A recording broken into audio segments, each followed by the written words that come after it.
तो मैं Twitter browse कर रहा था और मैंने ट्रेंडिंग सेक्शन में देखा कि चेतन भगत और उर्फी जावेद ट्रेंडिंग हो रहा है। तो जब मैंने खोल के देखा तो मुझे थोड़ा सिचुएशन के बारे में पता चला कि अपेरेंटली चेतन भगत ने किसी लिटरेरी फेस्टिवल में उर्फी जावेद के बारे में कुछ बोला है। उसमें सारा दिन रील्स देखते रहना, उर्फी जावेद की फोटो है। क्या कॉन्टेक्स्ट था, किस वजह से कहा था, हम उस पर बाद में आएंगे। और फिर उसके बाद उर्फी जावेद अपना रिप्लाई देती हैं, कुछ रिएक्शंस वगैरह देती हैं। सो यू सेड कि मेरी वजह से यूथ खराब हो रहा है, चुप चुप के लोग मेरे पोस्ट देखते हैं। और फिर कुछ स्टोरीज डालती हैं अपने इंस्टाग्राम पर, जिसमें वो व्हाट्सएप चैट या स्क्रीनशॉट भी शेयर करती हैं जो कि मी टू मूवमेंट के अराउंड लीक हुए थे, जो कि चेतन भगत के थे, जिसमें Chetan Bhagat is trying to woo a journalist where he is requesting the journalist to please get wooed and also the fact that he was still married at that time. लेकिन यहाँ पे आता है कहानी में ट्विस्ट। लोगों ने उर्फी जावेद की स्टोरी देखकर समझा, और जिस हिसाब से स्टोरी डाली गई थी, कि लोगों को ऐसा लगा कि भाई ये चेतन भगत और उर्फी जावेद के बीच की कॉन्वर्सेशन है। हमारी प्यारी भोली ऑडियंस, एक्चुअली में ये चैट्स 4 साल पुरानी है, मतलब 4 साल पहले ये चैट सामने आई थी। और जब चेतन भगत इस चीज को क्लैरिफाई करते हैं तो वो बोलते हैं कि ये चैट्स उससे भी पहले की हैं, और अपनी वाइफ को भी इस बारे में बताते हैं। And this is what I am saying according to what he said. And recently tweet भी करते हैं that he has not met और टॉक टू उर्फी जावेद। अब आते हैं कि व्हाट ही एक्चुअली सेड और उसको मीडिया ने कैसे परसीव किया, उर्फी जावेद ने कैसे परसीव किया, और फिर उर्फी जावेद ने जब अपनी स्टोरी डाली तो उसके बाद ऑडियंस ने उसको कैसे परसीव किया। तो जो लिटरेचर फेस्टिवल था उसमें चेतन भगत कहते हैं कि भाई जो आजकल की जनरेशन है, आजकल के जो लोग हैं, ये इंस्टाग्राम पे रील्स पे ज्यादा वक्त बिता रहे हैं, पढ़ाई और फिटनेस पे अपना ध्यान नहीं दे रहे हैं। और फिर उसके बाद वो उर्फी जावेद का मेंशन करते हैं, और आप एक चीज देखोगे कि जैसे वो उर्फी जावेद को मेंशन करते हैं तो ऑडियंस एकदम ऐसे खिल उठती है, हंसने लगती है। उर्फी जावेद की फोटो है, देखो सबको पता है, सबको पता है। क्यों पता है आपको? कोर्स में आने वाला है।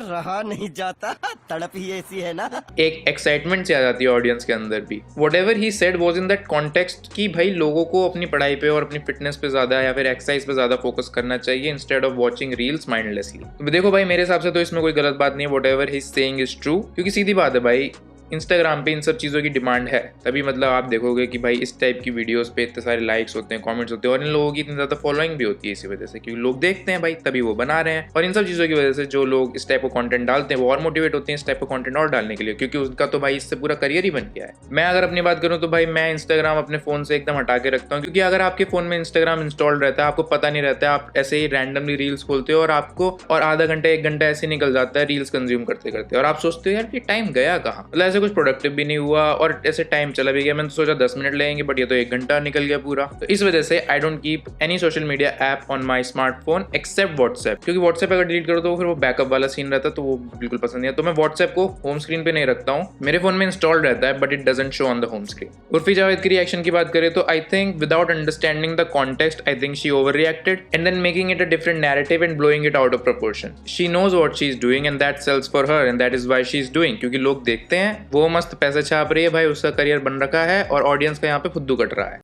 अरे बाप रे, ये तो धोती खोल रहा है। देखो भाई, हर इंसान के पास चॉइस होती है कि वो कुछ भी पहने। We are no one to जज and we honestly don't even care. We are no one to tell people what they should wear और what they should not wear. लेकिन उसके साथ जो रियलिटी है हम उसको अनदेखा भी नहीं कर सकते हैं। तो उर्फी जावेद के रिएक्शन के बाद ऑडियंस ने इसको बिल्कुल अलग ही तरीके से परसीव किया and made it a case with Chetan Bhagat is talking to Urfi Javed and being a pervert. लेकिन एक बात तो है भाई, ये ऐसे कौन वू करता है एकदम ऐसे रिक्वेस्ट करके, please please I want to woo you, please get wooed. थोड़ी मर्यादा रखिए। देखो भाई, I am not defending anyone, but this is the problem with internet and false information, कि जो भाई फेस वैल्यू पे दिखता है, जो कहीं हमने पढ़ लिया, जो कहीं हमने देख लिया, हम उसको सीधा ब्लाइंडली फॉलो कर लेते हैं, उसको मान लेते हैं बिना फैक्ट चेक किए and without looking at the real scenario. खैर, this is what I wanted to say about this situation. अब ये आपके ऊपर होता है कि आप इस सिचुएशन को कैसे परसीव करते हो according to your world view. In my case I don't think he said something wrong, और मीडिया खासकर इसमें सबसे बड़ा रोल प्ले करती है कि जो बात इंसान बोल रहा है वो आप तक कैसे पहुंच रही है और किस मीडियम के थ्रू पहुंच रही है। और मीडियम जो होता है बीच में वो होती है मीडिया, और मीडिया किसी का भी इंटरव्यू लेती है तो वो अपने बेनिफिट के लिए तोड़ मरोड़ के वो इंटरव्यू पेश करती है ताकि उनके पास लाइक्स और व्यूज और एंगेजमेंट ज्यादा हो। तो वो क्या करते हैं, बाकी सेगमेंट जिसमें इंसान सेंस बना रहा हो वो हटा देते हैं और सिर्फ वो पार्ट रखते हैं जो कि बहुत ज्यादा सेंसेशनल है, जिसपे क्लिक्स आएंगे, और उसी पार्ट को वो थंबनेल में भी इस तरह से प्रेजेंट करते हैं और एडिटिंग के थ्रू भी इस तरह से प्रेजेंट करते हैं कि आप सोचोगे हाँ भाई इसी बारे में बात की गई थी, यही मेन मुद्दा था। तो गाइस, रही बात उर्फी जावेद की, तो मैं तो बस यही कहना चाहूंगा, कपड़े उतारने से फॉलोअर्स बढ़ेगा, इज्जत नहीं दीदी। Let me know what you guys think. अगर आपको वीडियो पसंद आई हो तो लाइक कीजिए, कमेंट कीजिए, शेयर कीजिए, सब्सक्राइब कीजिए चैनल को गाइस। सब्सक्राइब करना बहुत ज़रूरी है, सब्सक्राइब नहीं किया तो आपके मार्क्स कम आएंगे। तो इसलिए पढ़ाई पे फोकस कीजिए, काम पे फोकस कीजिए, और मार्क्स अच्छे लाइए और सब्सक्राइब भी कर दीजिए चैनल को। इसी टाइप की वीडियोस अगर आपको देखनी है आपको इस साइड मिल जाएंगी, अगर आपको कुछ और देखना है तो आपको इस साइड मिल जाएगा। You can also follow me on Instagram at anshul.sharma17 and on Twitter at anshulsharma102. And with that, I'll see you in the next video, guys. Bye bye. मजा आ गया भाई, तालियां बजा दीजिए दोस्तों। Okay guys, bye, I will see you. मिलते हैं भाई, जल्दी मिलते हैं भाई, मस्त मजे करेंगे। Thank you.